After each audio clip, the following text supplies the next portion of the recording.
ஒரு கண்டனம் கேட்கணும். ஆனால் ஒரு நிமிஷம், அந்த கடந்த சட்டமன்ற தேர்தலில் ஆலங்குளம் சட்டமன்ற தேர்தலில் நீங்கள் போட்டிட்டீங்க தனியாக நின்று, அதாவது ராக்கெட் ராஜாவோட கட்சியில் நின்று போட்டிட்டீங்க. இப்போ கட்சி வேற பிரிஞ்சுட்டீங்க.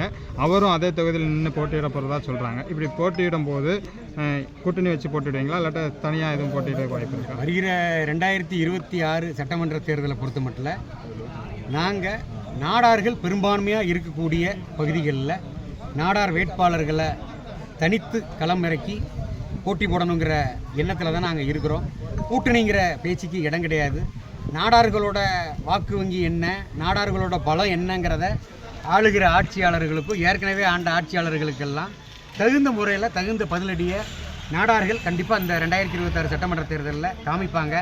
ஏற்கனவே ஆலங்குளம் தேர்தலை பொறுத்த மட்டும், ஆலங்குளம் தொகுதியை பொறுத்த மட்டும் 2021 கள நிலவரம் என்னங்கிறதெல்லாம் இப்போ ஆண்டுகிட்டு இருக்கிற ஆட்சியாளர்களுக்கு தகுந்த பாடத்தை அப்போதைய தொகுதி மக்கள் எல்லாருமே கொடுத்துருக்காங்க. இந்த 2026 சட்டமன்ற தேர்தலையும் ஆலங்குளம் தொகுதியில் அரிநடார் கண்டிப்பாக போட்டியிடுவேன். தொகுதி மக்கள் புரிஞ்சிருப்பாங்க. ஏன்னா நம்ம ஏற்கனவே வாக்களித்த சட்டமன்ற உறுப்பினர் தொகுதிக்கு என்னெல்லாம் வாக்குறுதியை நிறைவேற்றியிருக்கிறாரு, எவ்வளவு தொகுதி பிரச்சனைகள் இன்னும் இருந்துக்கிட்டு இருக்குது அப்படிங்கிறதெல்லாம் இன்றைக்கி பாருங்கள். ஊர் பொதுமக்கள் எல்லாம் சேர்ந்து வந்து தான் இந்த மாவட்ட ஆட்சியர் இடத்துல மனு கொடுக்க வந்துருக்கிறோம். அப்போ தொகுதி பிரச்சனையே நிறைய இருக்குங்க போது இப்போ என்னை போன்ற ஆட்கள், சமூக ஆர்வத்தோடு இருக்கக்கூடிய ஆட்கள் ஒரு சட்டமன்ற உறுப்பினராக வரும்போது அது நாடார்கள் பெரும்பான்மையாக இருக்கக்கூடிய எந்த இடத்துல ஒரு பிரச்சனையாக இருந்தாலும் அதுக்கு நான் சட்டமன்றத்தில் குரல் கொடுப்பேன். உதாரணத்துக்கு சமீபத்தில் சிவகங்கை மாவட்டத்தில் அஜித்குமார் என்ற ஒரு இளைஞர் எந்த ஒரு தப்பும் செய்யாமல் காவல்துறையினரால் அடித்து கொடூரமான முறையில் படுகொலை செய்யப்பட்டார். ஆனால் நாடார்களில் எத்தனையோ சட்டமன்ற உறுப்பினர்கள் இருக்காங்க. எந்த ஒரு சட்டமன்ற உறுப்பினர்களும் அஜித்குமாரோட குடும்பத்துக்கு நேரில் போயிட்டு ஒரு ஆறுதல் தெரிவிக்கலை.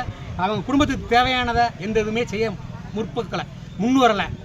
அதே இது ஒரு மாற்று சமுதாயத்தில் சார்ந்த ஒரு இளைஞரோ ஏதோ ஒரு காரணத்துக்காக படுகொலை செய்யப்படும் போது அந்த சமூகம் சார்ந்து இருக்கக்கூடிய சமுதாய தலைவர்கள், பாராளுமன்ற உறுப்பினர்கள், சட்டமன்ற உறுப்பினர்கள் அந்த குடும்பத்தை நேரடியாகவே முதலமைச்சர்கிட்ட கூட்டிகிட்டு போகிறாங்க. உரிய நிவாரணம் கிடைக்கிறதுக்கு பல கோடி ரூபா வேணும்லாம் முறையாக கேட்குறாங்க. இது எங்கள் நாடார் சமுதாயத்தில் இருக்கக்கூடிய சட்டமன்ற உறுப்பினர்கள் செய்யாமல் இருக்காங்கங்கிற ஆதங்கமும் வேதனையும் ஒட்டுமொத்த நாடார் சமுதாயத்துக்கு இருக்குங்கிறத இந்த நேரத்தில் நான் பதிவு பண்ணுறேன்.